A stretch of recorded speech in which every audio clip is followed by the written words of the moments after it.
Okay, we're going live. Quick question. Have you played Pillars of Eternity? I don't think I have. I think I have the game though. I think I own it. Because there's a lot of computer RPGs now that I'm looking out P. of Okay, I the whole don't have it. Game Workshops, the whole Game Workshop area. But so I'm just looking at other kind of like computer games since like tabletop is more or less dead unless you do it digitally. And so I'm like, might as well try some digital, some video games. Honestly, one that like an RPG based video game that I do actually thoroughly recommend is one based on D&D 5th edition, which is Solasta Crown of the Magister, because How do you call it again? it's let me I can just write it down in studio chat.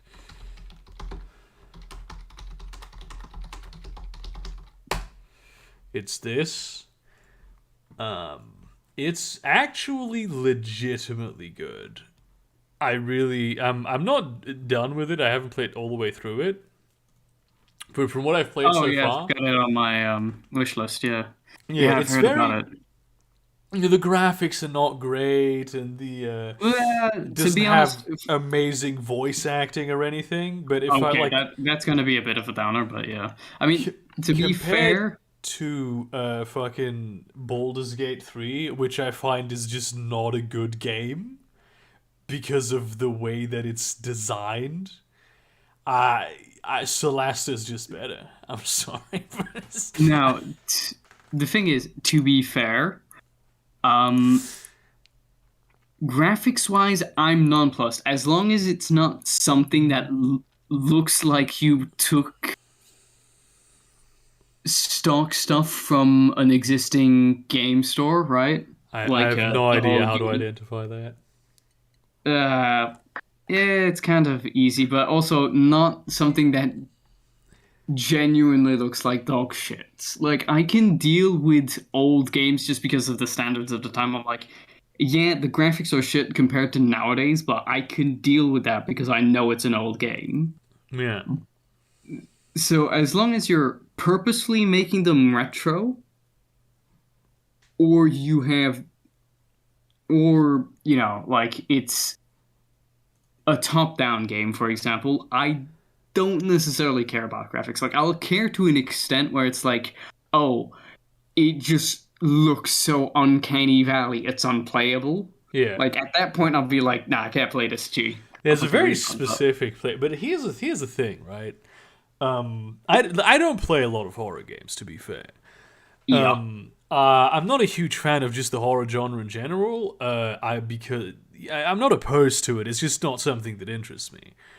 No, I get you. But it's what I found is that because I've seen, like, for instance, a couple of years ago, PT came out, like the playable teaser for the Yeah. Silent Hill game that never really materialized because of Yeah. Konami, and Fuck Konami. there's like a bunch of stuff that I sometimes see. And none of those things scare me as much as the zombies in Zelda?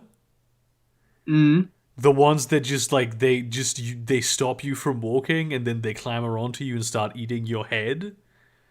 Those are Yeah. still scarier to me than that other shit. And I do feel like part of that is because of their low poly graphics. They look like something, but at the same time there is so It's so much. Yeah, abstract. it's so 'Cause abstract, and there's so much left to the imagination that I find them terrifying to this day. I can get that. Like, norm.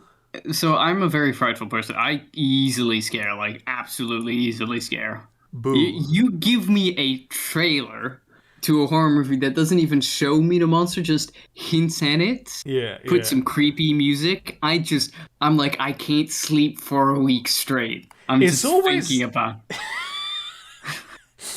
I'm sorry. What the fuck? Holy shit, Priest. This is the Chinese version of the Joe Rogan experience. It's Joe Logan.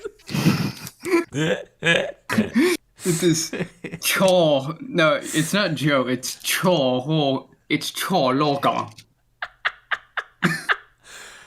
It is just fucking. And Alex Horns. Fucking.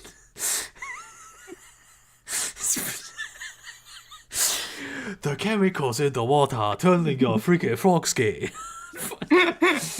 What are you talking about, Alex? That sounds like a conspiracy theory. This is unbelievable, dude.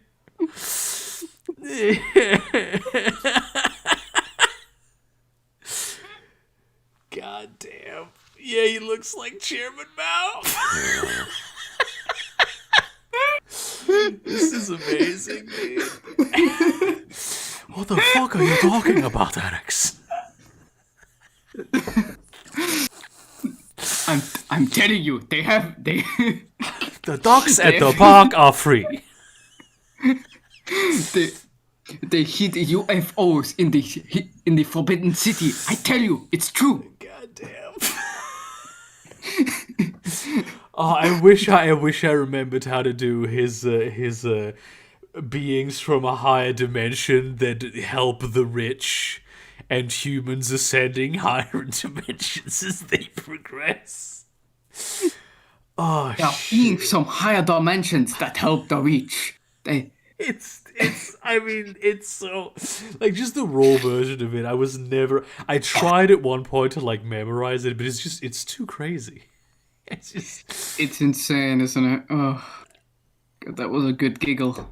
Oh, god damn. But yeah, I feel like this is especially common with just like extreme, like very manly men. Like guys that, like a friend of mine, he's like this extremely chill engineer dude who has like a 3D printer. He goes sailing and shit. There's Travis Willingham on like the buffest guy on Critical Role, and he gets terrified when he even thinks about horror films. So I feel like that's a big trope.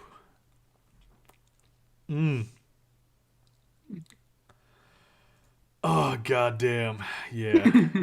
It's fucking. Excuse me, Chris. You are technically Asian. What does this mean? Well, I mean, he was born in fucking Indonesia, weren't you? No, Born in Malaysia, grew up Malaysia. in Indonesia. Yeah. Oh, so you're like my Asian friend. Yeah. I have an Asian friend. No, this is a guy I know IRL. This is from high school. So I have an Asian friend.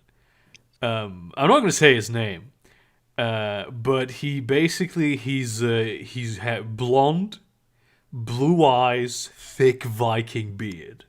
But he was born in Asia and he grew up in Asia for like the first 4 years of his life. He's from Russia. Dude, when I was And when I was he like has 8, one I of the had most German names that you could possibly imagine. Just when I was 8, I used to unironically talk with an Indian accent because that was just like what was around me. damn based. And like whenever I was like back home visiting or back in like the UK visiting family, they all just thought I was being racist.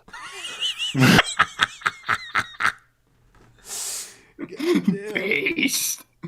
Oh shit. Honestly, Team Rocket represent. You look at Team Rocket and tell me that's not like How about team? This I did this bit at some point. How about Team Rocket? But instead of like, you know how they have the big R, the letter R printed on their suits. Yeah.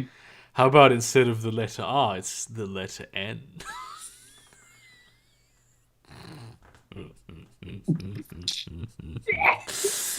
Ah, yeah. You This son is of a bitch. very racist. Yeah, this is. This Do it. episode is starting out great. I have this also. I didn't make this, by the way, but this is proof that I'm allowed to be racist too. Yeah, it's fine, dude. You grew up in the rice fields. Yeah. I'm with Filthy Frank. Filthy Frank is my dad. I don't know if I've talked about this before. He is my good. father. To be honest, that can be used as a meme template. We just need to push it. Blanks on the word fish. It's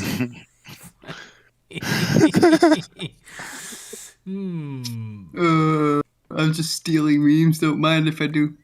Is that like a thing where at one point, like a few years ago, KFC weren't allowed to call themselves Kentucky Fried Chicken in specifically the EU because they didn't have enough chicken in their chicken to be excuse called me? KFC.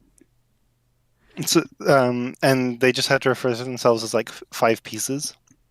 Is that a whole? I mean, this sounds like some EU shit because we have very, very strict would. regulations when it comes to food. We would. We would, to be honest. It may be a myth though. Which is what. Like, I mean, I wouldn't be surprised. I'm gonna kind of frame everything I just said with allegedly. I mean, I assume that I can imagine that probably they couldn't, because rebranding the whole restaurant, I would remember if they did that, but maybe they couldn't like sell 1 or 2 products as chicken. Damn, that is wild. Oh, hello there, Core. Oh, it's the core man. Good fun. Good luck going to sleep. He's probably not even watching the stream. Yeah, this is. I have fucking Mr. Vivek. This is a McDonald's.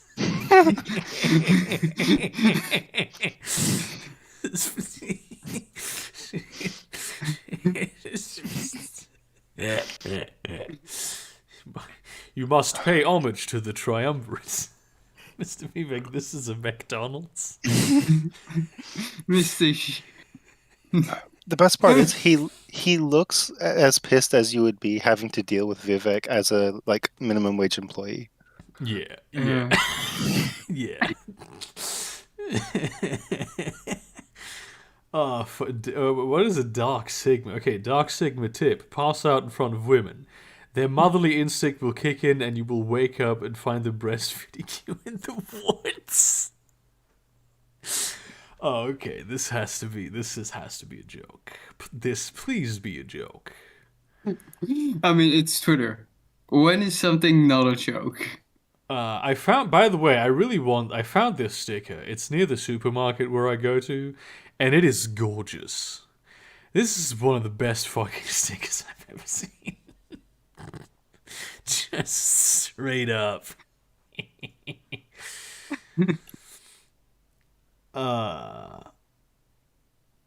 Wait, what? Okay, because I don't know about Yu-Gi-Oh! I'm gonna read this. That time Kaiba sacrificed God to change the future. This already sounds great. That time Kaiba threatened to commit suicide if he lost a duel. Oh, this is not even one story. That time Kaiba shot trading cards into space to teach aliens how to duel, which actually ended up happening. That time Kaiba ended up in ancient Egypt and saw a giant dark demon actually murdering people, and his first instinct was to play Blue Eyes White Dragon at it. That time Kaiba taught a genetically altered monkey how to duel and named it after Joey. He should have named it after Tristan. That time Kaiba pulled Obelisk right out of the fucking ground through sheer willpower. Okay. That time Kaiba created an interdimensional portal to Egyptian heaven just to settle his old rivalry with an ancient pharaoh over a children's card game. Name a character in any media that is more autistic than him. Damn, Yu-Gi-Oh! Really went off the rails since I stopped watching it. This is like the old series, I think. I remember they had dual discs at one point. That's the thing that I remember. They were no longer on an island, they were in a city. And they played. That was cool. I thought the dual disc was cool as shit. I haven't watched Yu-Gi-Oh! In a long time, to be honest. The dark side of the Sigma male is they're racist. Yeah, totally legit, though. Goddamn. I've heard your test scores are exceptional. May I see them? Here you go. Homophobia test. Test results. You, population average. Effective homophobia, 100%. Cognitive homophobia, 100%. I did Ambi- this test, and I came out with like basically nothing in terms of prejudice. So Based. It- Ambivalent sexism oh, hell yeah, tests. dude. As hostile sexism 100%. You're hired. Yee.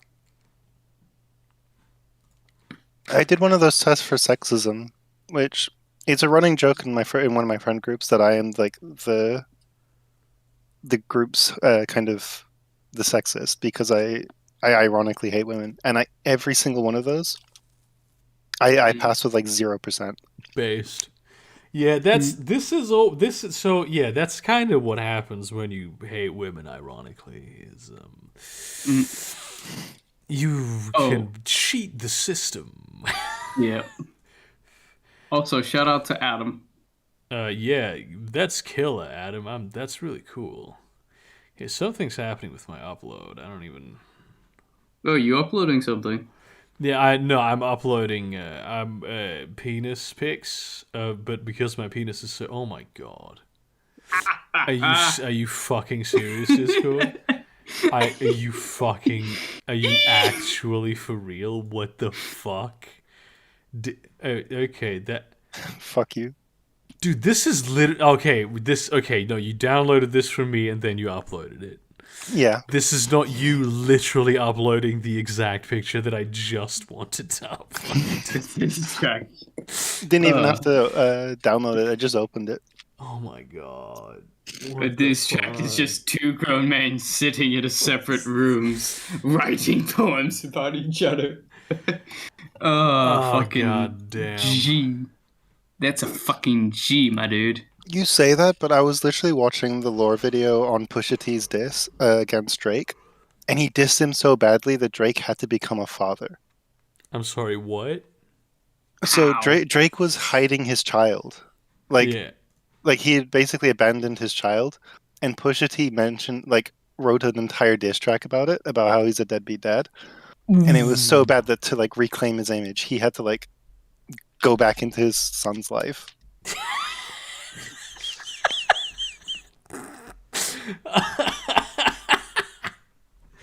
Oh god damn. This is the kind of shit that if you wrote it in a novel, people would be like, what?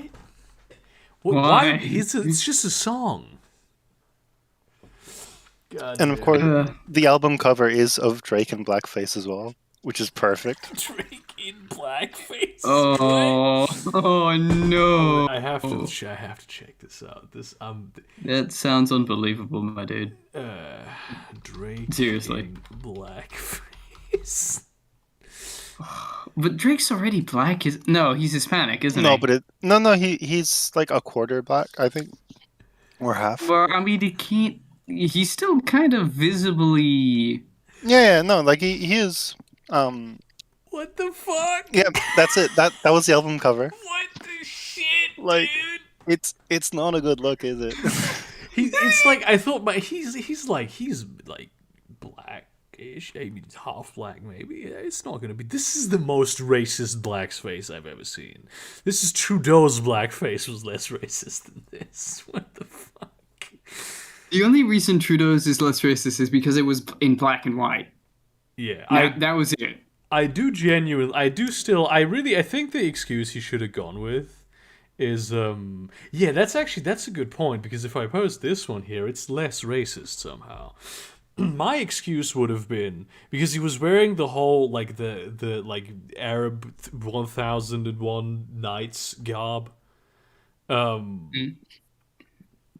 That it was a Vampire the Masquerade LARP, and he was playing a very old Banu Hakim Methuselah, because according to lore, their skin turns darker as they age, and this is part of their clan bane.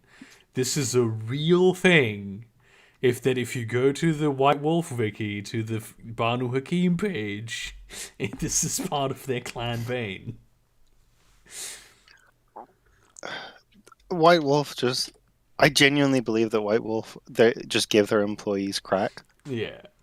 I wouldn't be surprised. I don't think it's part of the official, like, it's not part of the rules anymore in 5th edition.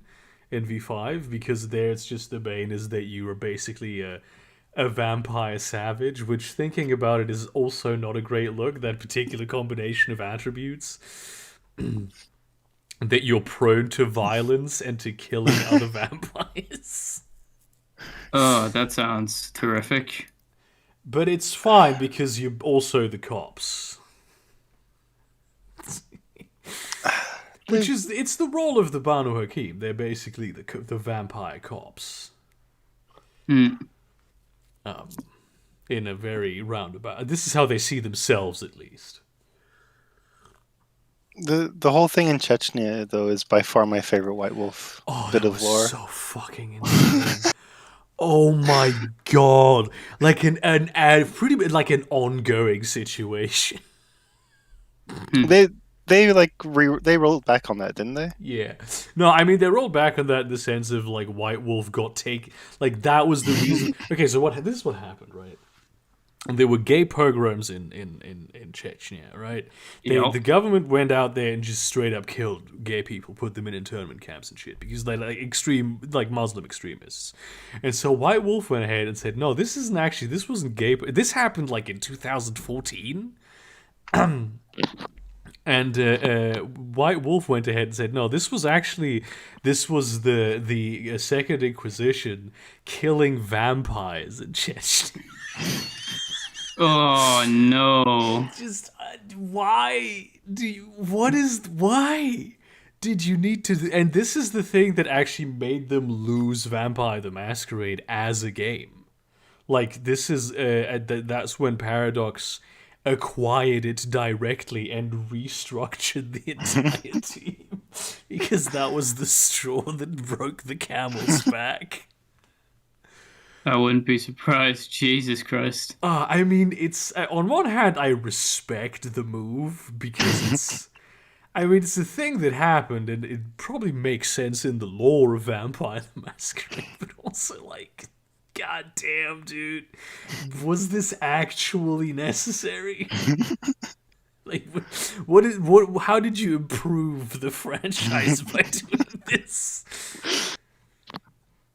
World War III, yay or nay? That's a good question. Let's bring it to the studio audience. We're already doomed. We're already doomed. World War III, yay or nay?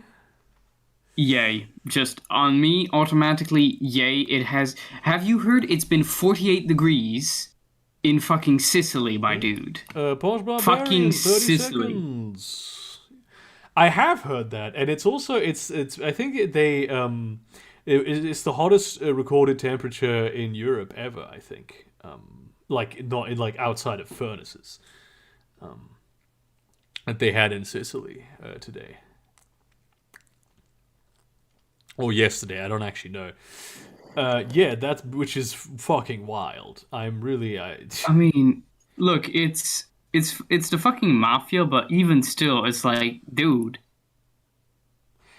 Sicily is mostly not the mafia. Isn't it? I mean, the Sicilian mafia exists, but it's...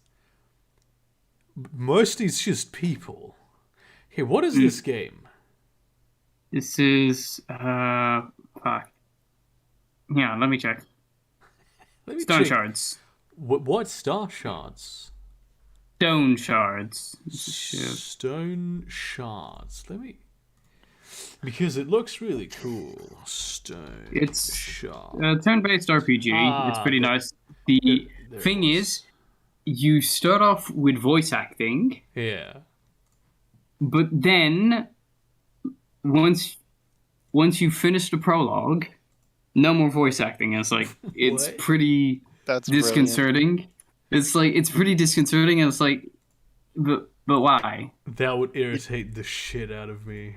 They just ran out of money for voice actors halfway through. I mean, it's still an early access game. Yeah, so it's still an early access. I'll work for them. Give me a call, Stone Shard. I'll record some lines. Stone Shard devs. Strength. Actually, I should have put some in Vitality. I'm a fucking idiot.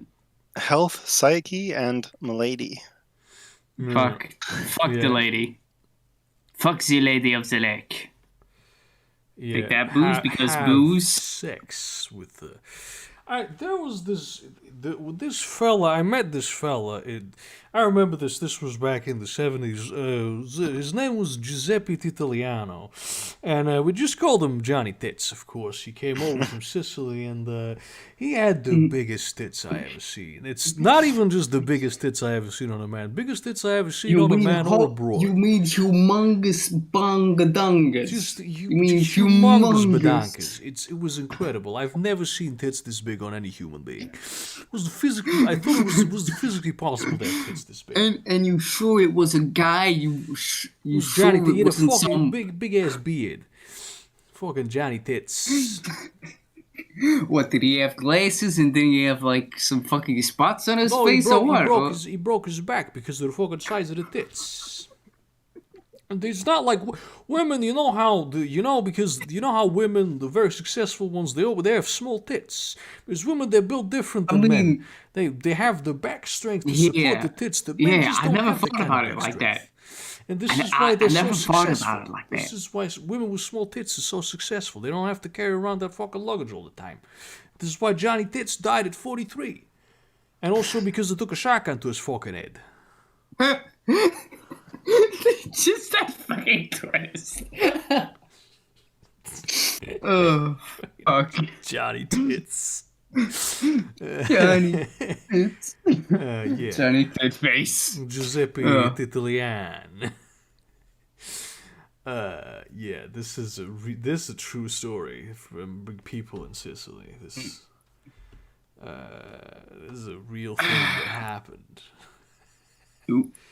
Oh, there's something there. Yep. Okay, so this game is sort of turn-based, where when you move one tile, they also get to move one tile. Is that the thing? Yeah. Ooh, That shit. is kind of cool. Also, there's the thing where you have magic books, like this one. I had to read it to learn some spells. It doesn't always happen, right? Yeah. Like there's some books like too high level for you to actually comprehend, but I think it's a nice addition. Your Our IQ is too low to understand the humor. Yeah, our brothers toiled well today. I hope that the committing harvest will recompense us for our hard work as it was last year. Another few bountiful seasons, and we should be able to save enough gold to patch our shabby cloister. Patience and diligence are truly the greatest of virtues. Fifth reaping. This night, Brother Albert went down with a sudden fever. The heat from his body is so severe one can burn a hand on him. I have no idea how he managed to catch a cold like this. Perhaps he worked in the rain. Wouldn't be the first time. I left a couple of brothers by Albert's side and sent to Manshire for a healer. Herbal poultices and earnest prayers should be more than enough to cure this ailment. Sixth of Reaping. Oh yeah, I remember this book. It does bring up a lot of dread, but since the last night, Brother Albert has stopped recognizing any of us. He keeps on babbling some nonsense, but no one can make sense of it. The healer spent an entire night by his bedside, tried all his potions, but it was no use. We ended up paying him and sending him back. If Albert doesn't get better soon, by himself, it will be his funeral. We'll have to pay for. Sixth of Reaping, evening. Brother Eve is sick as well. It's not a cold. Damn. And then there's just this little note. 10th Reaping. The miasma of this horrible disease now permeates the entire monastery. Half our brothers are delirious. Their bodies are riddled with scabs and boils. Blood is seeping through their pores, and we can't do nothing to ease their pain, their suffering. I declare a quarantine in order to lock down everyone who showed sign of the disease in the catacombs. But I fear it is all in vain. The rest will go down sick in a couple of days. The host give me strength to preserve and save our congregation. Here's something that I wonder about, right? It's, every time I see someone talking about plagues and lockdowns now, the question for me is like, was this inspired by the COVID pandemic? Even with shit that was before the COVID pandemic, this is always the first thing that I think about now. And I hate it. Ah, Yep, fuck. scrolls. But I mean, the game Oh, clearly this- has great voice acting, Posh. What are you talking about? No, but you haven't seen the voice acting yet because I No, I haven't just gotten I to just piece it. did. Look, I'm sure it's about to start again. Fuck you. I'm not that good, to be honest.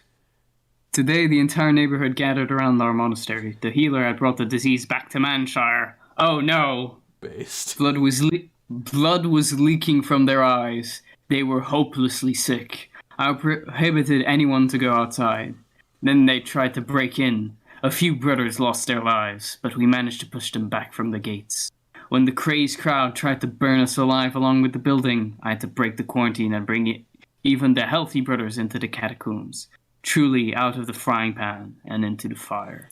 How And the about last notes. this? But they're not monks, but like hoteps, and they're referring to But- the brothers. Fuck off. The disease This- turns them into the white man. Yeah. I mean, fair. He turned white. Howdy hey, Daverino. It's fucking. My God, he got flanderized. This motherfucker got flanderized. That motherfucker turned into Ned Flanders. God damn.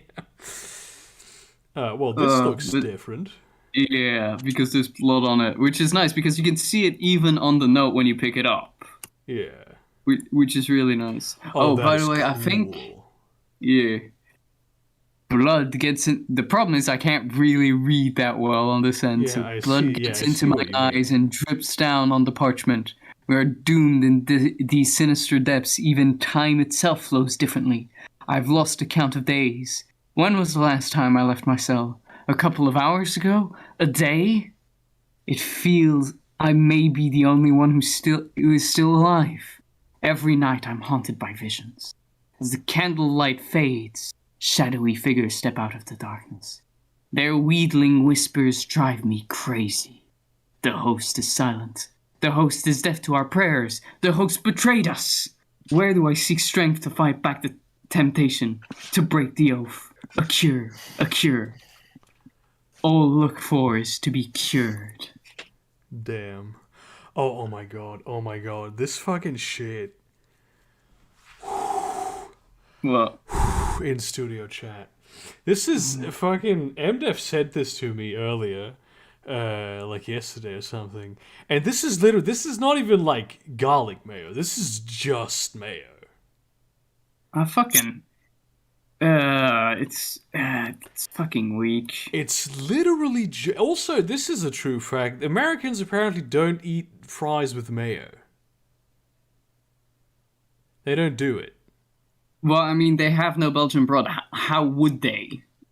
But Literally. but think about this. Just think about this. This is mayo, and apparently there's people in the United States who call this aioli. This is the farthest thing that you can humanly get from aioli. Again, their blood is so diluted from their European ancestors, they have no conception of what is proper. Why is this real? I hate that this is a thing. It's truly, it saddens me. Who is better, Dad, Omni-Man, or Goku? Dad? Fries get I mean, yeah, you can put barbecue sauce on fries. That's pretty cool. But you put ketchup and mayo. You mix them up. Pommes rot-weiß. Yeah. Old Seconds, catacombs, am I right? Native cursor. I'm starting to be terrified that I have the ability to predict the future, right? Because many years ago, one of the novels that I wrote, the ones that turned out shit, basically the premise of the book was that there was a global pandemic that was happening it started in Asia, in Indonesia to be precise, in Surabaya, and it was the vaccination against it was then later used by wealthy people and wealthy countries to control poorer countries and poorer people. Was it inspired by COVID? No, I wrote this. I started writing this in 2011. It was set in 2020. Oh shit! Okay. Literally was set in 2020. It was fucking terrible. And now, so I had this. I'm also writing this alternate history book that I actually might end up publishing. I'm still writing the very early phases of writing it, right? Because I'm trying to sell my other book, and I'm trying to sell the book as a new author. It's an almost impossible task to accomplish. But I'm also already writing another book, and that one is like an alternate history one. But in this alternate history, also climate change has progressed faster because like nothing was done to counteract it at all. And so I've had the idea for it for a while. Like last year, I looked into potential, because it's set in Germany, into like potential catastrophes that might hit Germany in particular. And I thought, this whole risk of flooding, this looks interesting. Mm. And Gambling dice is valuable. Huh. Then it fucking happens. I have to stop writing books. Romantic treaties one. I mean, it's not necessarily that you're causing it, just that you're predicting it. Well, so if you keep writing, you can just prepare for it better. I have a lot of not very good visions for the future. I have a book where the premise is literally an allegory for climate change and everyone dies at the end. Because it's an exploration of what happens when it's too late. How does a society that knows that it's doomed exist? I was actually thinking about this, where I was thinking of like some sort of setting for a post-apocalyptic thing. But instead of it just being like, oh, it was just climate change, or oh, it was just World War III, it's like a lot of factors happens. Like you had climate change, you had World War III, and it's become a whole Mad Max situation. Yeah. Like you had just diseases, you had climate change affecting the entire ecosphere, you had World War III just making it an irradiated mess. Yeah. And shit like that, where it's like, a lot of shit happens. Write a book about Bezos giving away all his money. That would be funny. That's the book I should write. Maybe then that'll happen. What are you playing, Cody man? Kenshi. What is Kenshi? Kenshi is like an open world post-apocalyptic game. It's kind of like part like RPG, part base builder. There's a lot you can do. No body parts for money in that game. So it's basically it's RimWorld. No, it's very different. I mean, can you sell body parts for money in this game? I haven't really found anywhere that will take money for like severed limbs, and I sever a lot of limbs. Well, aren't there like cannibals that you can sell to? I don't think you can sell to cannibals. They'll just kind of kill you. Oh, okay. I don't think you can be non-hostile with the cannibals. At least I haven't tried. I just know there's like 100 different nations or tribes. Yeah, there's a big map. Oh damn. Okay, this is an MMO somehow? No, it's not an MMO at all. It's single player. Okay, well that's good because I hate online games. So right now I'm trying to enter this old fucking laboratory in the middle of this fucking toxic lake or whatever. Because they probably have some cool shit in there for me to steal. And I don't want to fight this thing, so I'm just shooting it with a crossbow. And running away with my fast legs. Huh? But it's following you. It is following me. It wants to kill me. Oh, it's actually... Oh, I didn't notice because of the fact that the game gets paused all the time. I'm pausing so I can like move the character a little bit and keep shooting because I have really fast. So when you get your legs blown off in the game, you can replace them with robot legs. Not if, when, obviously. When, yes, exactly when they get blown off. Although I've been doing it deliberately. So what I do is Step on landmines. Oh, and as you a have sport. different characters too? Oh yeah, I have a whole bunch of them. I have a whole hierarchy set up here.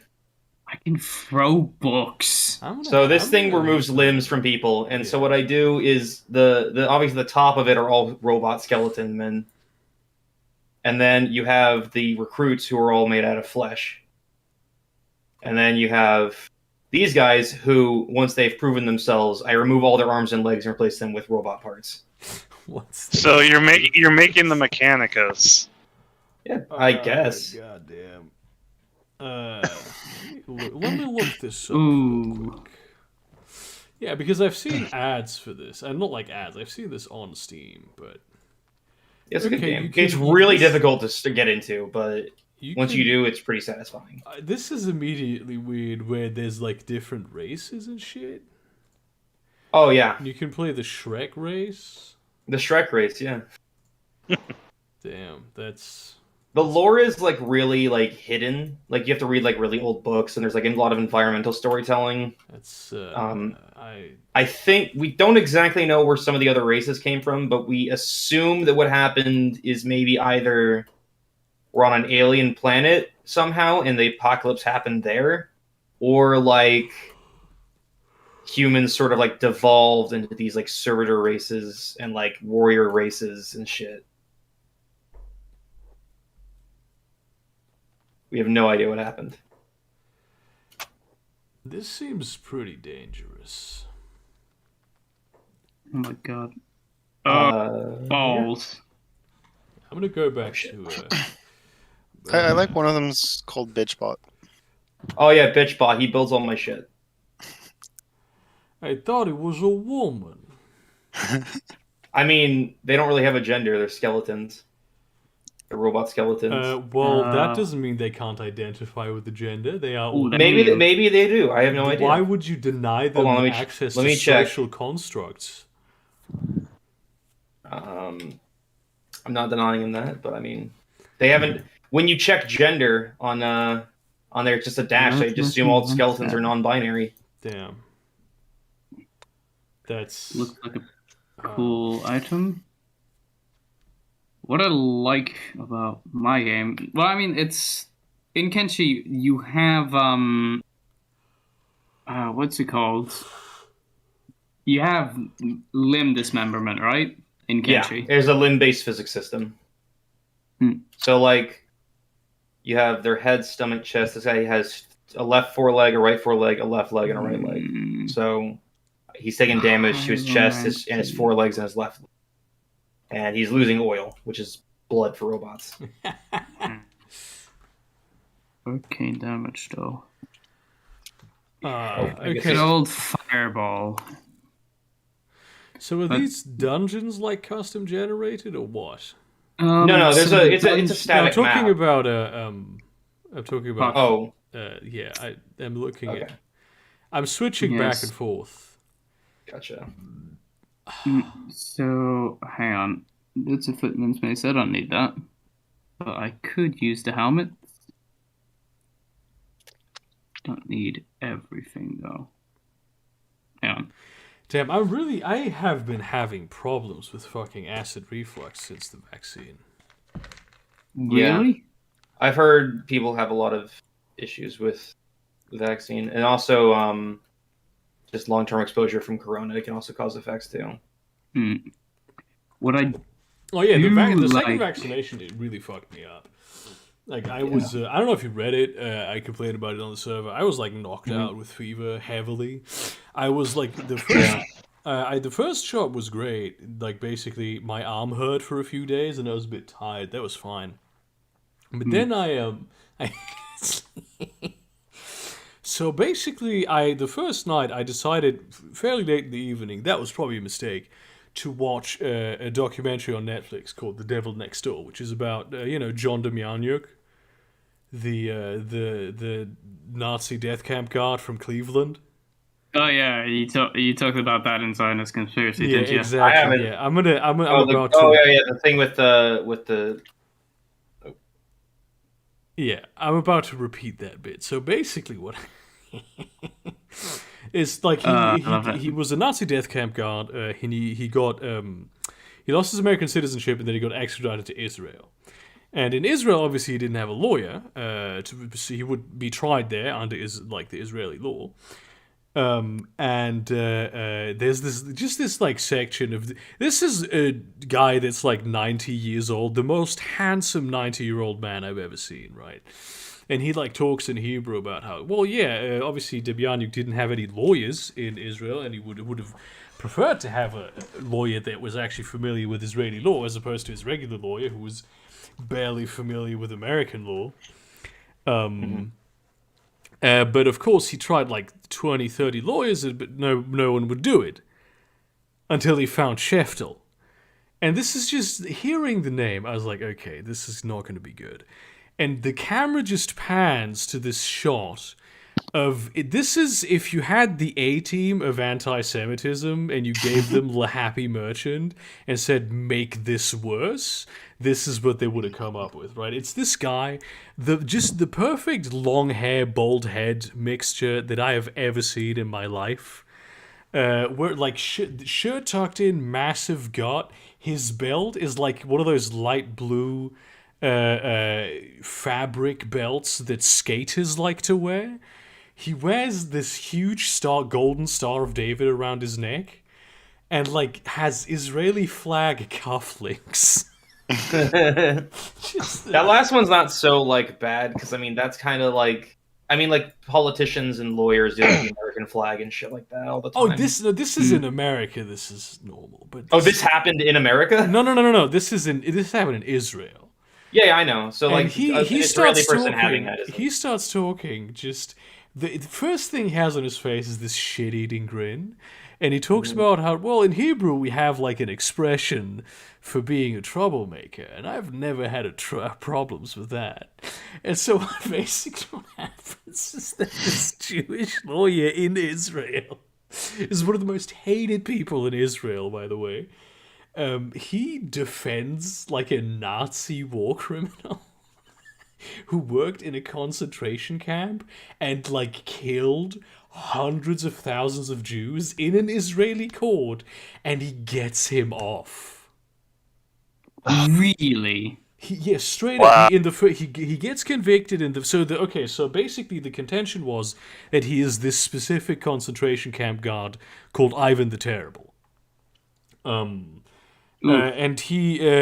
there's like this huge process, and at the end of like the first court case, he gets convicted and sentenced to death.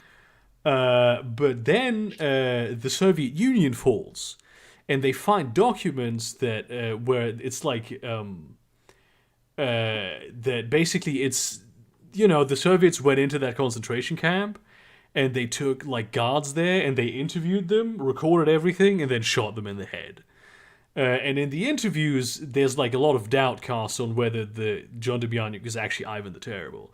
And so, in the Supreme Court of Israel, at the appeal, there is enough reasonable doubt that the court pronounces him innocent of being Ivan the Terrible.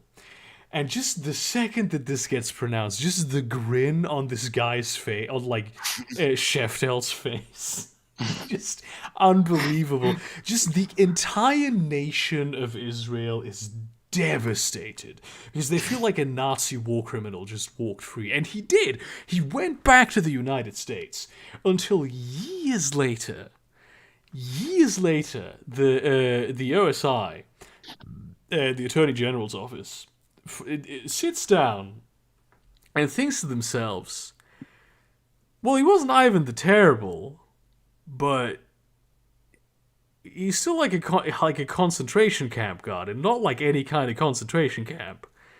A death camp guard. He was in the SS. That was very clear in that court case. Oof. Yeah, that confuses me. It's like, okay, he's not this one guard, but he was still a guard. Yeah, that was the. I don't know why that this might be something in Israeli law. I don't know.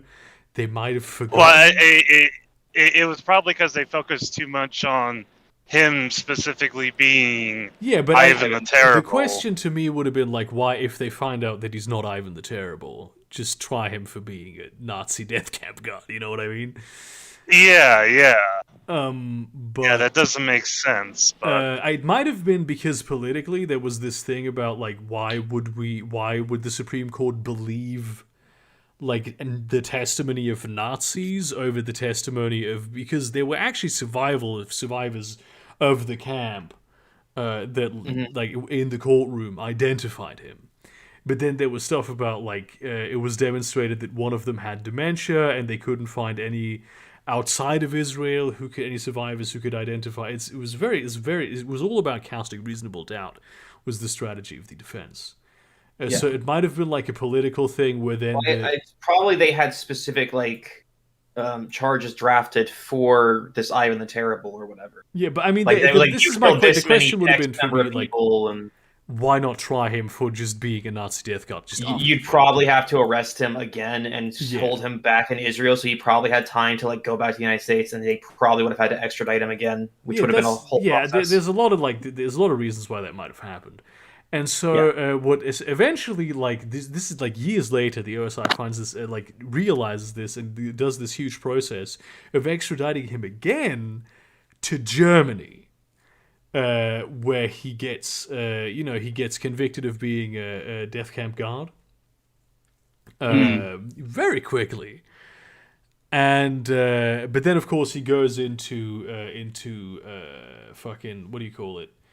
He appeals that decision, as one would in a court case.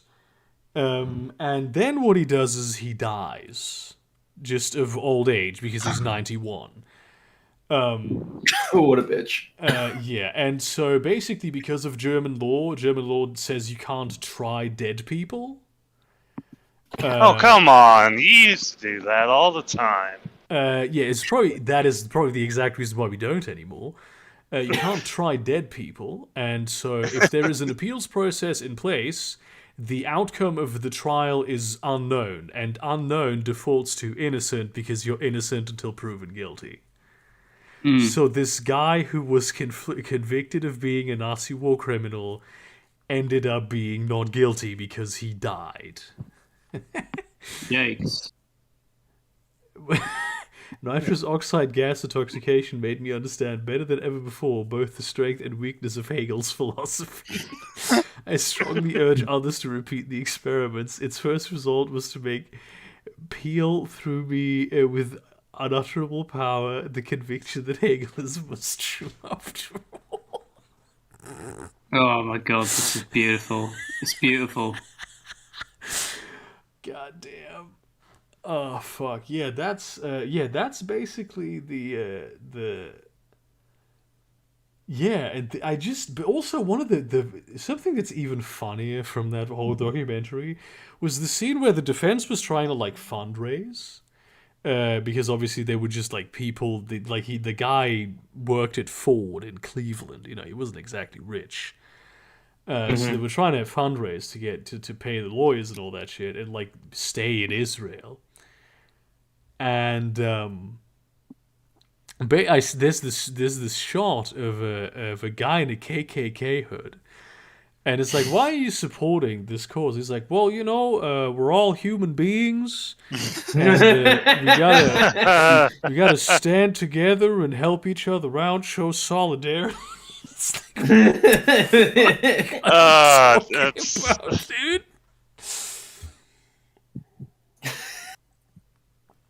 Oh god damn! That was one of the funniest things I've ever seen. That's hilarious. Hey Berger, check this out. Not the Nazi war criminal getting off, but the fucking KKK guy trying to like rationalize why he's donating to the concentration. Oh Christ! It's beautiful. It's beautiful. Posh, what are you doing? So I've got this mug of ale, right? Yeah. I can throw it and do damage. Yeah. Fucking genius. That is pretty lit. Fuck off! Open the I can't get over the fact that there's a Jewish lawyer who got a Nazi war criminal off in an Israeli court. And this is a death camp. Oh my! I can't believe. And he's one of the most hated people. There was actually like an acid attack on him during the trial, that he lost sight in one eye. You can barely notice it at this age anymore. And apparently now he's like a far-right radio host. Oh no. Like hyper-Israeli nationalist. Uh. So this really just was fascist solidarity then. Apparently he's just someone he's just a contrarian, you know. I guess, yeah. Contrarians for contrarian's sake, based. But this was like I thought it was gonna be for money, but when you mentioned he didn't have that much money, it was no. The lawyer made unbelievable amounts of money off this. He wrote like books and shit. Okay. I can believe that. He is incredible. He is after all Jewish. He drives. He drove like basically just after World War II. I mean, like I guess probably he was too young back then. But he basically, as soon as he could afford a car, drove like exclusively German cars, Porsche specifically. That's just a thing Jews do. It's like my grandpa. He drove just Audis. Yeah, that's all he ever drove. Well, I mean, I'm not defending German technical superiority. I'm just stating the fucking obvious. It's so along those lines. But like back in the day, apparently it was very frowned upon in Israel to drive German cars. And this guy was just doing it.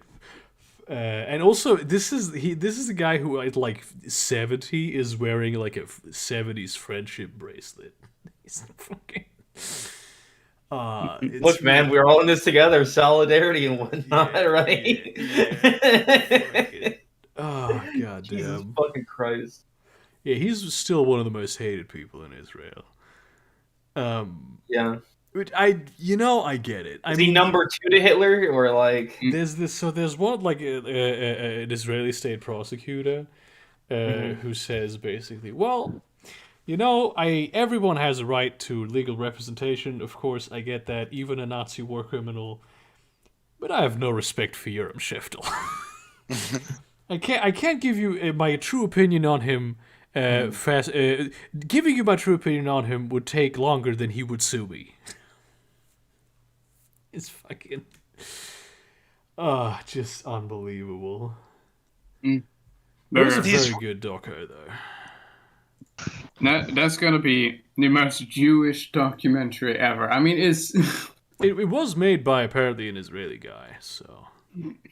And it goes deep into the whole, like the end point is ultimately, like this was just one guy.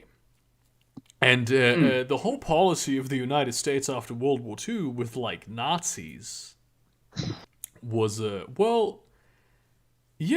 a lot of people fleeing from Germany because it's a, recovering war zone. Mm-hmm. Nazis are very anti-communist. Oh, no. Yeah. And so at first, right, it was Operation Paperclip, right, where they got all those Nazi engineers and scientists. Yeah, that was like the Nazi scientists, like Werner von Braun. He was the guy who made NASA, the person who landed the United States on the moon. He was a Nazi scientist. Yeah, I prefer my scientists in NASA to be like insane cultist dudes. I think that's better. I mean, there's this whole. This might just be cope about how like he was part of the Nazi system because he had to be to do science and all that. But no, he was in the SS. He was in the SS. I don't think he was. I know he was in the party. I'm not sure if he was in the SS. Let me I have to go look at this real quick. Yeah. I mean, to an actually, extent, he was in the SS. I mean, to an extent, sure, he was a Sturmbannführer. Damn. Yeah, joking. In the US US still allowed him. Jesus Christ. In the one alternate history series, For All Mankind, he's it's where the Soviets land on the moon a month before the Americans do, and that's like the point a divergence, and so it sort of sets the United States in the overdrive with the space program. Yeah. And like there's like a lot of pushback on NASA because it's like, oh, this is so much money, we're this is like a fool's errand and whatnot. And one of the things that they bring up is like, oh yeah, here's all these documents showing what you were doing in Nazi Germany. Here's all this information. It basically in the series, it's like Werner von Braun's forced to step down because now the greater public knows how much of a piece of shit he was during World War II. Well, yeah, there's this whole bit in the documentary about how he was a guy who worked at Ford in like in the All Boy. And there's another guy who worked with him basically. And he said, like, it doesn't really, what can I tell you about John Demjanjuk is not really the right question, because there were a lot of guys, a lot of specifically Ukrainians like John Demjanjuk, who came over after the war, and they all worked at this plant at Ford. And what they would do is they would work, and then the whistle would ring, and they would all retreat into the same corners of the factory. And then, when the whistle would ring again, they would get back to work. And they would talk among themselves and be very isolationist and, keep their heads down, work hard, and not really draw much attention to themselves. Almost like they were hiding. So there's a lot of Nazi war criminals, especially like the foot soldiers that found refuge in the United States. Yeah, that. Well, it's also just from what I've read, it's like.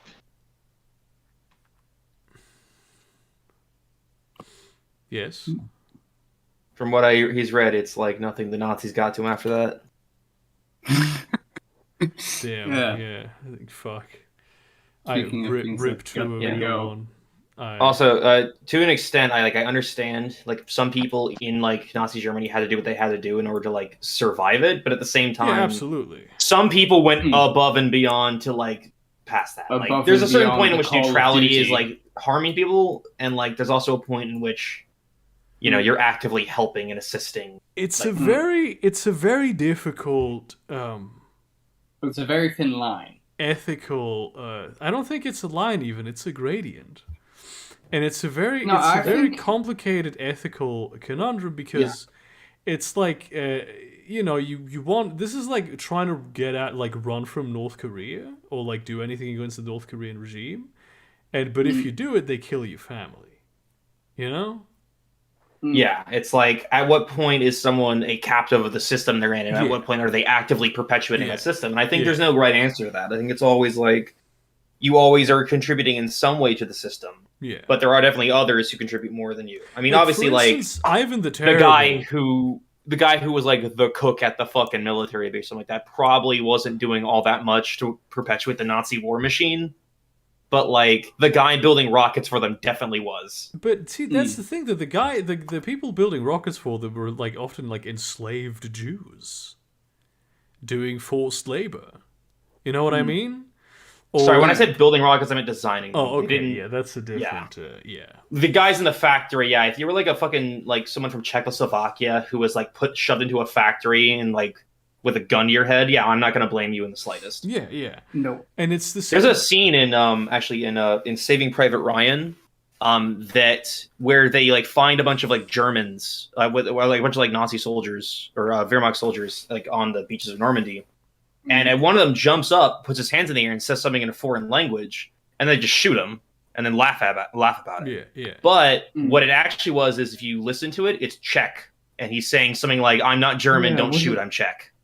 Yeah, wasn't there like there was a lot of cruelty by Allied forces. Definitely. My ex, her grandmother. Have you heard of Churchill? Of her just being like in a field, just going from one town to another with her daughter. Right, this is a woman and a daughter in just walking, and there was a plane that was coming down, like an American might have been a British plane, who knows, and it just shooting down at this woman and her child, and they sort of jumped in a ditch next to the field.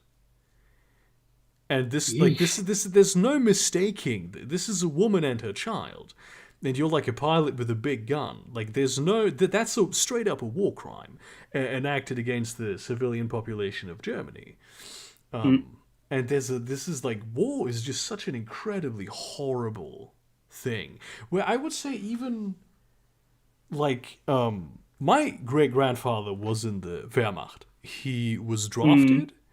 He was sent to Stalingrad, but on his way to Stalingrad, he stepped on a landmine and died. Rip. Yeah. He was, I think it was 22 years old. Like, I am 4 years older than my great-grandpa ever became. Honestly, him stepping on a landmine before he got to Stalingrad was probably the best possible thing that could have happened to that man. Yeah, but I see, he was like most Wehrmacht soldiers. I feel like I wouldn't treat them as like serious evil Nazi guys, but more like people who are just soldiers and like enemy combatants. Yeah, I mean, obviously people are people, and their existence as an extension of like state power can't be ignored either. But also their humanity can't be like. Yeah, and there's they're a Nazi. They're perpetuating the system of like the Nazi Reich, but at the same time, they might not want to do that. They might just have to do that. Yeah, it's just like, like people who work in society also like perpetuate capitalism. I know this is like, it doesn't track 100%, but it's the same principle. Sure. Hey, you're looking at one right now. But someone existing in capitalism, or? On top of that as well, like there were cases of like Wehrmacht soldiers getting into not necessarily like conflicts, but kerfuffles with the SS over handing like Allied people like prisoners of war. Mm-hmm. There's actually MI6 or MI5 transcripts from basically, when you get like become a prisoner of war as an officer with the Allied powers, it's not so bad. I think one of the best things, like if you're in a system like that, like obviously like this tracks to some extent with like whatever system you're in, but like especially for like systems as like intense as the Nazi Party, small acts of like resistance can really add up to like slowing a war machine down. Yeah. In Vietnam especially, that was a big thing that United States soldiers had, where a lot of like insurrectionary acts were taken to like, because, or for one, they didn't want to just kill people, and two, they didn't want to die. Yeah. So those acts actually helped draw back the support for the Vietnam War, which eventually led to their withdrawal. Yeah.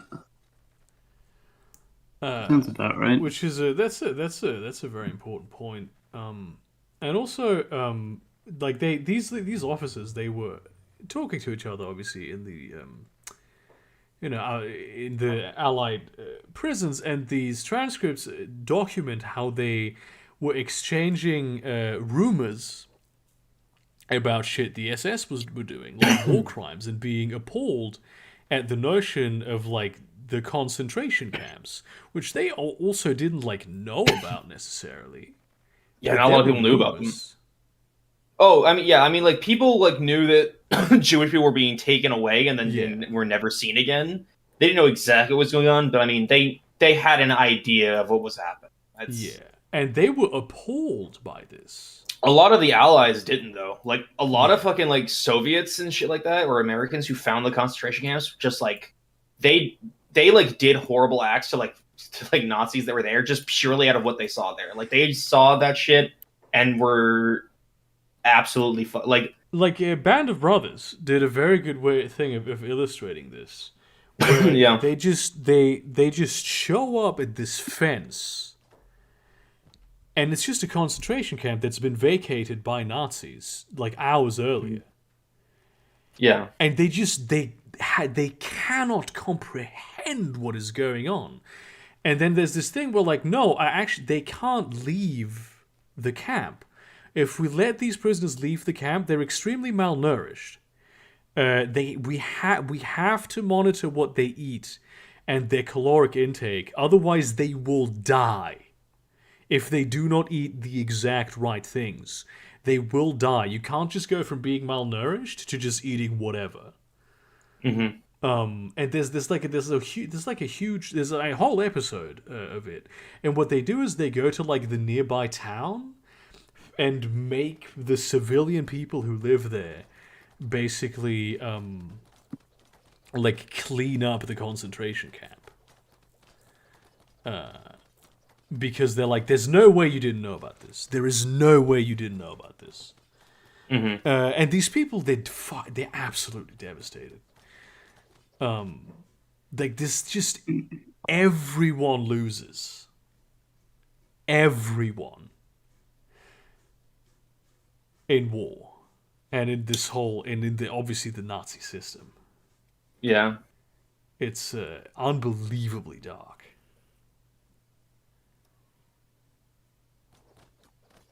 And also, you don't want to believe that something like this is possible, especially by like, if you identify with your own country, you don't want to believe that, like, even if you hate Jews, Mm-hmm.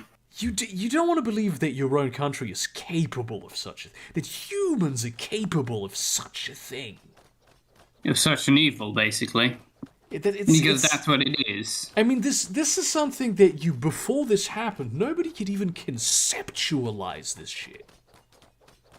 Well, I mean, we had gotten early warning signs that we could do this, like stuff like the Armenian genocide. Yeah, right? but it's not like But again, something on this scale, with this like efficiency. It was. I don't think especially like regular people couldn't imagine this. Like this is just something. I honestly feel like even now, like a lot of people Yeah. don't realize like how bad it was. Like it's almost like abstracted. Like 11 million people doesn't even sound like real. No one. There is. It's not possible to comprehend the Holocaust. It is not possible. Yeah. Like even for the people that survived it, just the vastness of this pure evil Mhm. is absolutely incomprehensible. Mm. Like this is Jeez. 11 million people. Yeah. murdered. yeah, jeez. That's not even. What's the difference between 11 million, 6 million? What's the difference? It feels like the same thing. 5 million. Like It's- Yeah. you're not human far mind is from. not- You're not. The Yeah, it human doesn't. mi- It feels the same. Yeah, the Like human mind if you isn't tell me This designed. guy is responsible for the death of 6 million people, and this guy's responsible for the death of 11 million people. It doesn't track in my mind. Yeah, it's like it's not. The human mind isn't designed to think about shit like this. Yeah, Um, and it's not even like my- it's not even like abstracted deaths of like like oh these people like died in a hurricane or these people died in like a fire or like a natural No. disaster or like they No, died they from were- famine. they were No, like they actively just like someone tortured just and straight up murdered. killed them. Like straight up took them into an area, shot them in the head, put them in a gas chamber, forcefully starved them and worked them to death. Like they died from humans. the worst part is you can at least somewhat comprehend. Oh, we're going to war. We're going to. Some people are going to die. Like yeah. I mean to an extent As that's hard to unjust fucking picture as- too. Like I mean like with World War One especially, like it's a it is hard to kind of picture, but you still kind of comprehend. Like, yeah, it doesn't sink in, but you can still comprehend. Like, some people are going to die. Sure. It doesn't matter if it's unjustified war or not, but this is people just straight up torturing and then murdering people, I defenseless wonder- people. I wonder if like the amount of people who are Holocaust deniers is like an indication of like how ridiculously like insane what the Nazis did were. Like they just can't believe that happened. I do. And so they think must be lies. that's a factor. I do think that is definitely a factor for a lot of people who are Holocaust deniers. That they can't believe that something this evil happened, and they don't want to. They don't want to Wait. think that humanity is capable of this. Mhm. especially My like question their is, own how many people are Holocaust deniers, and at the same time deny the Armenian genocide? Is there a pattern? Probably just people in Turkey. I've never seen someone deny the Armenian genocide who wasn't Turkish. Like I don't. Yeah. Yeah, like I I've had mostly a lot what of I hear is the what. Like that's normally what I end up hearing Yeah. when I hear someone talking about the Armenian genocide. Damn. On a less depressing note, Yeah, here, we lost Burger, all you our can- viewers. Unbelievably depressing. Go, get them the fuck out of here. They're ruining the show anyways. Oh, I love how at the So start of good. this we were just doing like racist Asian Yeah, memes. yeah. Racist Asian memes to the incomprehensible nature of you human can- cruelty. You can tell it's bad because literally nobody's posting in studio chat. Literally, yeah. I mean, I'm nobody. playing a game, so I don't have any memes for you guys. I'm I've been off having Twitter gay for a while, sex. and I only just got No. back on Twitter, and it's cancer, and I don't want to be there anymore. Did you? Yeah, Are you still in your old account? Yeah, Or yeah, Did you make it okay? So I'm still following you. yeah. I just took a break for a bit. I really don't get it because for me Twitter is always fun. I've never been on Twitter and then like went away depressed. Because How? I've I- never all the went on Twitter and thought this is gonna be a valuable use of my time. Well, I don't think that Okay, either. fair. But then at the same Well- time, you just see things, and then it's just like You just see what people say, and I feel like in some ways the medium itself like extracts any and all nuance and promotes people having the most ridiculous, outrageous takes possible. Yeah. Well, I mean, Have you just considered not following people who share or like ridiculous takes? No, but that's half the fun. of have Twitter. you considered? It's not. It's usually just in the replies. It's usually like Have someone you like will cons- reply to somebody else that I follow, like some ridiculous bullshit.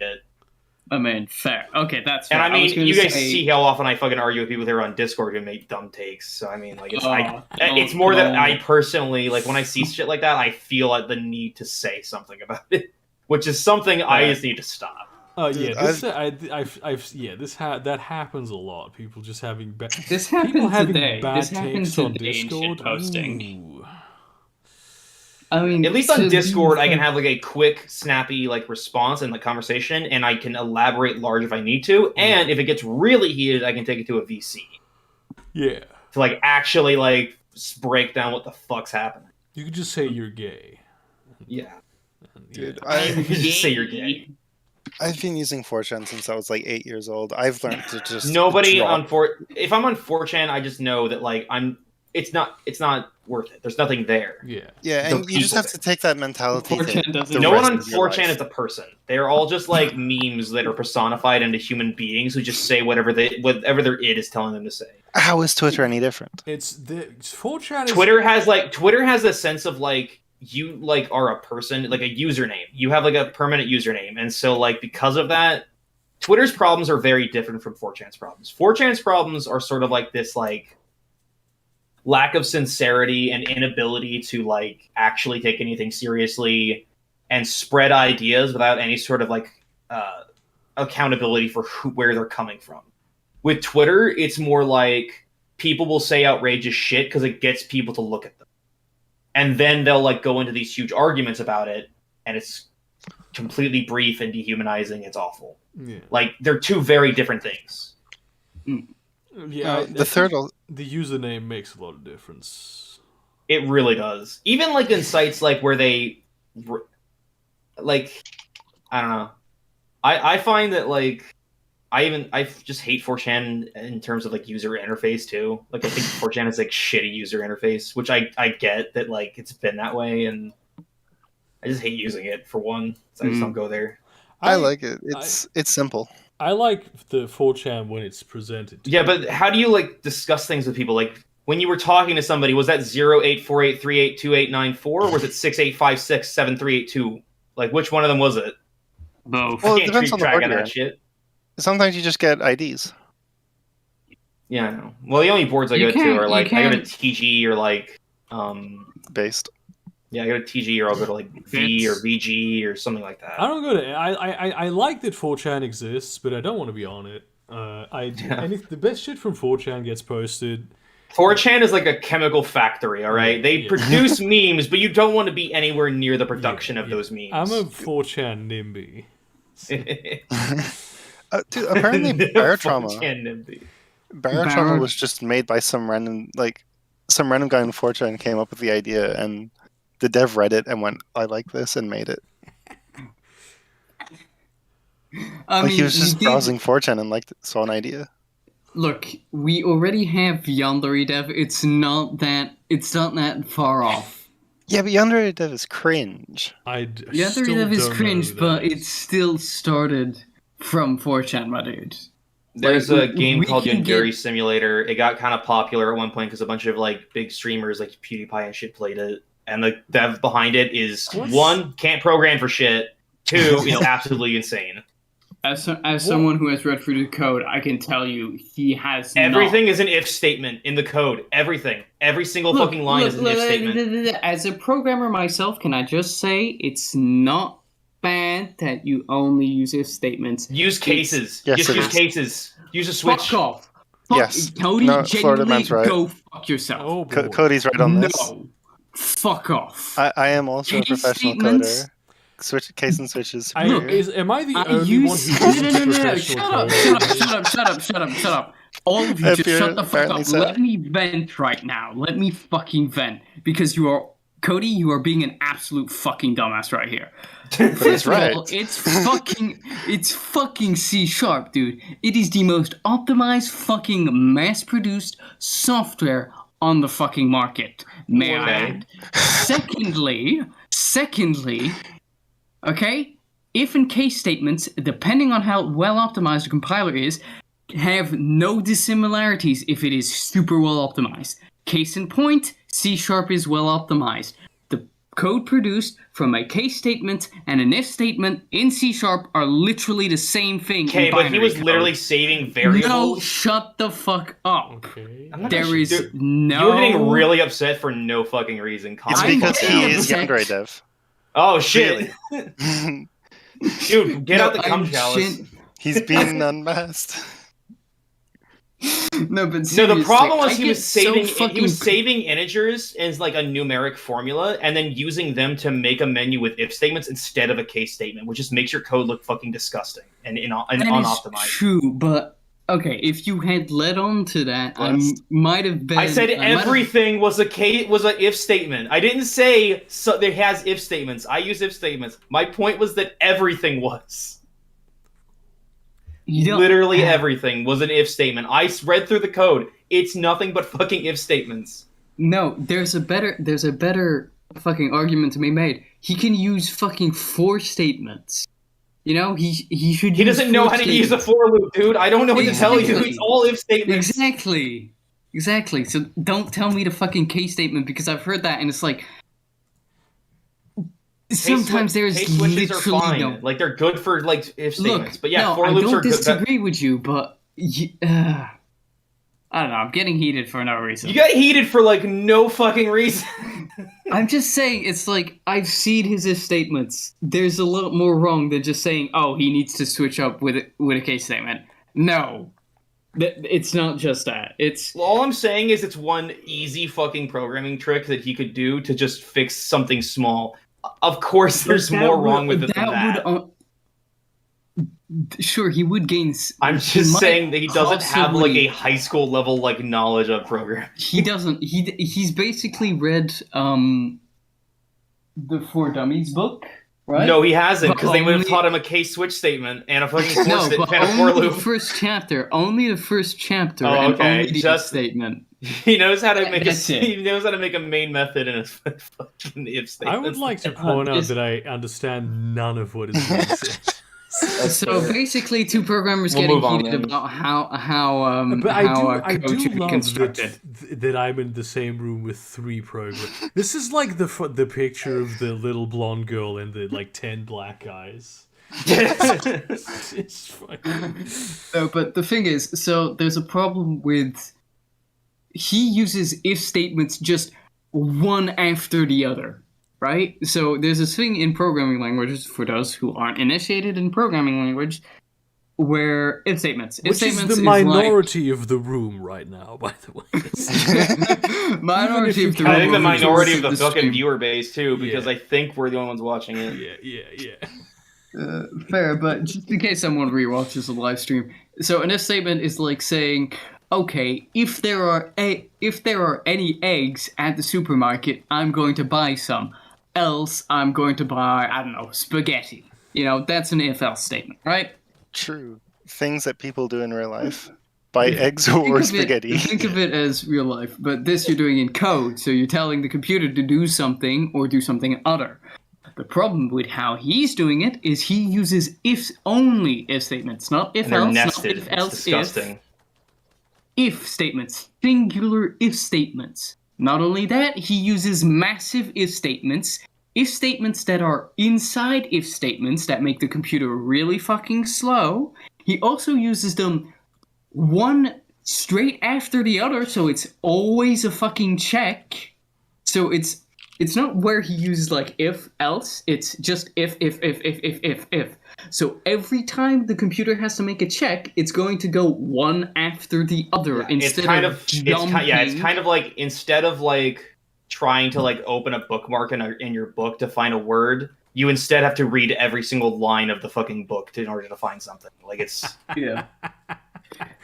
And the worst part is I've heard he made an FPS counter. I like how we just did that thing from Star Trek where you said a really complicated thing and then I just said like a very like simple metaphor to explain to the audience. It's like to be fair, I'm kind of a technical guy.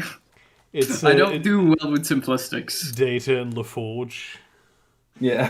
French data and like reading in a book. Communist LaForge.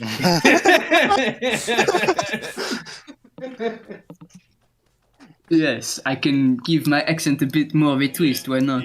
Yeah. All right, we need to have a trial right now to determine if the French are human beings or not and deserve rights. The answer is Fucking no. episode of Star Trek. I say only the Bretons do.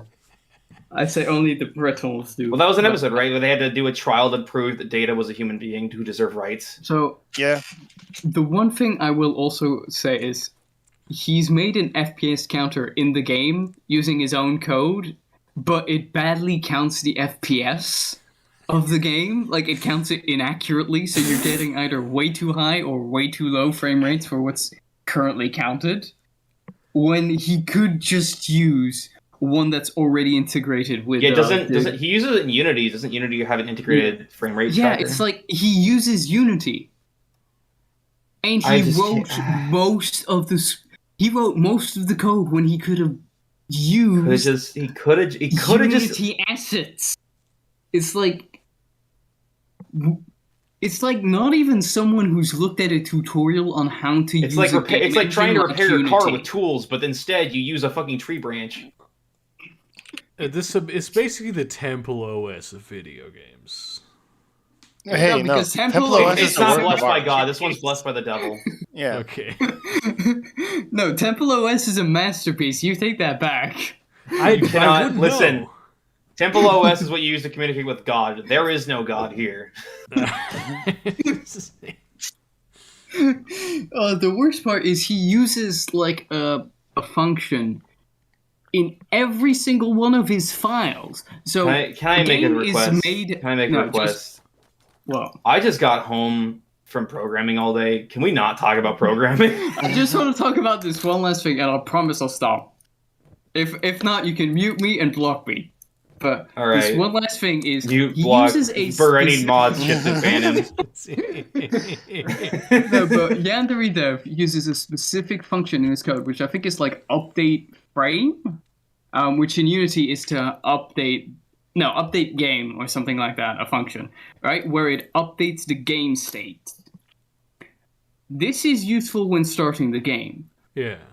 There's a problem, though. He uses it in every single code file he has. So whenever you're running the game, whatever function you're using, whatever action you're doing, every single frame of the game is updating the game state. That's way more common than you think. Dark Souls does the same thing. Dark So Souls, it's really? the Dark Souls of programming. no. Damn. So do you have like horses in this game, or does everyone just walk, Cody? There are pack animals you can get, and also giant crabs. But Do you have a giant crab? I don't have a giant crab. The crab people will not. The crab raiders will not talk to me because I am a crabless. So you need a crab to get a crab? You have to have a crab in order to talk to the crab raiders, or else they won't talk to you. Dude, you have robot legs. Can't you just give yourself like 4 more legs and pretend to be a crab person? No. I don't even think that like a spider bot will count. Like they won't accept you if you have a spider bot. That's you need to buy a cringe. crab. Who you buy crabs from if they don't even talk to you? Oh, you can talk to the crab trader. They have a crab trader there, so you could buy a crab from them, and then they'll talk for you. Ah, okay. At least it's not exclusionary without like. No, yeah, you buy crabs from them. Okay. I just didn't buy a crab. So it's more kind of classist than racist. Yeah, exactly. There's a crab of class people, and they battle their crabs. They're basically the crab raiders are basically Pokemon masters. Okay. Damn. I would really my like to have God. I don't know, something like a colony builder, but it's a role-playing game, you know? Burger, That would look be in this. studio That chat. would be this. Look in studio chat, Burger. Yeah. This is a colony builder, but also a role-playing game. This is a TikTok video? Oh my god, what is this? Okay, is this Watch it. full screen? It is full screened, yeah. Watch it. Just Okay. Okay.